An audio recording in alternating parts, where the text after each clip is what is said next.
start chasing her in her apartment, and they're throwing things away, and they're grabbing lights and turning them off. Has a few coping mechanisms when she's out of control. She chugs a lot of water, Voss water to be precise. What does smiling, a parasitic entity, and a pop star have to do with each other? It's the movie Smile 2, featuring Naomi Campbell and Lucas Gage. This movie's been out for some time, and my name's Duality. Welcome to Horror Hour Hysteria, where I recap some of my favorite horror movies and tell you why you should watch them if you haven't already. I'm getting right into it. Smile 2 was an epic story from start to finish. It features the character Sky Riley, and Sky Riley is a pop star with a little habit, shall I say. She kind of is addicted to those rugs, add a D in front of it, and got into this epic accident with her ex, who becomes unalived, and she's the sole survivor. What I will share with you is she is in recovery and is on the mend, but she happens to run into her old rug dealer. I don't remember what Lucas Gage's character's name is because he's unalived in like the first 15 minutes of the movie. Why is that? Before I begin, spoiler alert, full ahead, full steam ahead. So that you don't have to worry, yes, there are spoilers left, right, up, and down. When I tell you the craziest part of this movie is the entity essentially latches onto you after you see a horrible, tragic unaliving. And the movie opens up with a character from the previous movie, Smile 1, essentially trying to pass it on to somebody who's bad. Well, Lucas Gage's character is where he shouldn't be.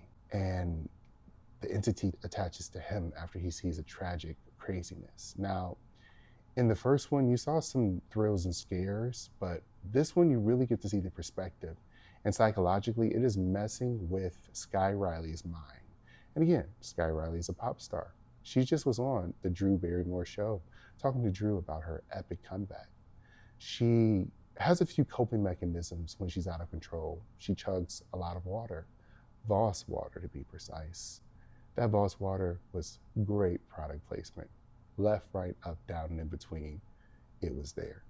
When I tell you the most interesting part or my favorite part of the movie was a practical effect, the music was there, the sounds was there, her voice was there, but she did something different.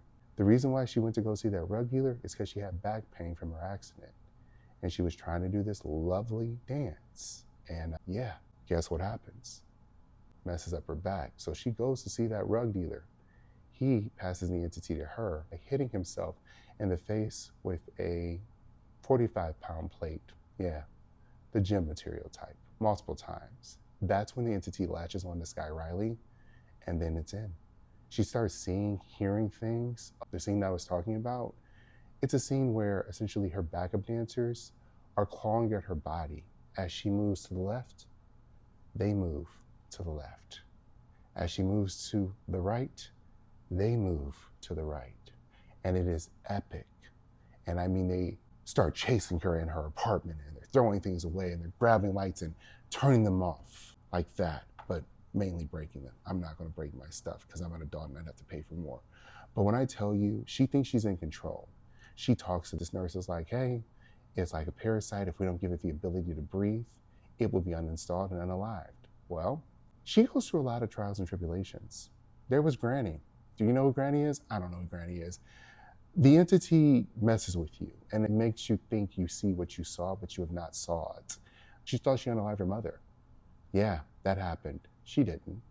She thought she had reunited with her friend Gemma. She didn't. She thought Gemma was driving the car. She wasn't. Sky Riley was driving the car.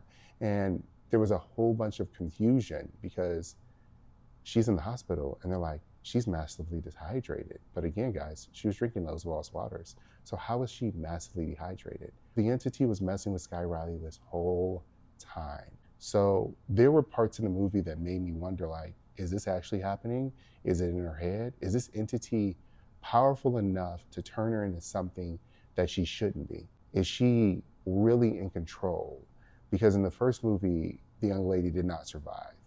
We had Jesse in there. Jesse, you know, he A-Train from Amazon's The Boys, and he's been in a lot of other movies, but he was a good addition to that movie. And there, in Smile 1 and Smile 2, there are a lot of jump scares, but it wasn't, to me, too gory. What I will share is they used practical effects as well as AI effects and CGI effects to produce certain scenes. Like I said, there's a lot of stuff that happens to this guy that makes you wonder, is it in her head or is it happening? And I'd have to say, if I had to give my honest opinion, a lot of the stuff just happened in her head. She believed that, well, obviously what happened with the background dancers was in her head, but she did have the scars to prove it in some of these instances, you know? She thought, again, she understood her mom. Didn't happen because at the end of the movie, she arises from a cocoon.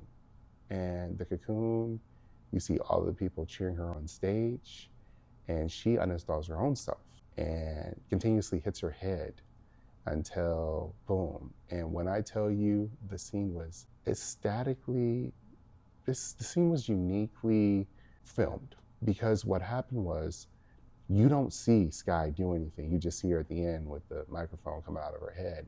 But you see the audience, and you see the audience's face. So again, how Smile works is you just see someone smile at you after seeing a gruesome event. And when I tell you, I know that Smile 2 is going to definitely, take Smile 3 to where it has to go. I was talking to some people off of TikTok. Shout out to The Real and Rico. You both made valid points about a lot of horror stuff. You know, we talked about Jeepers Creepers and Scream 7, which you guys will get a review on Scream 7 very soon. There are 3 horror movies coming out this month.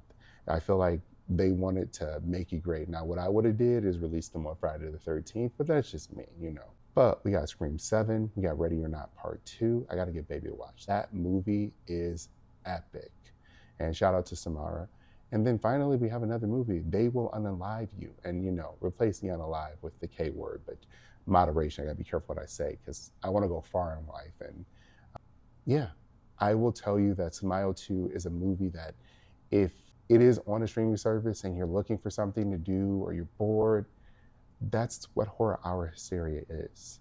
You know, I guess I'll do a little bit of research and say, hey, now it's on this platform. No, I'm not getting paid. I just love horror. Comment what your favorite horror movie is. If you like this type of content, like, subscribe, share. It helps. Again, I'm trying to get to 1,000 followers before June.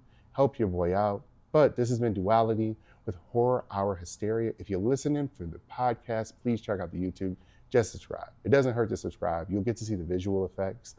I will tell you that I will start making a little bit more edits. My editing is getting better, but slowly but surely, you know, I've learned to take it a day at a time and have fun while doing stuff, because if you're truly having fun, it's never work. Again, this has been Duality, and I want to let you guys know, have a wonderful night. This has been Horror Hour Hysteria.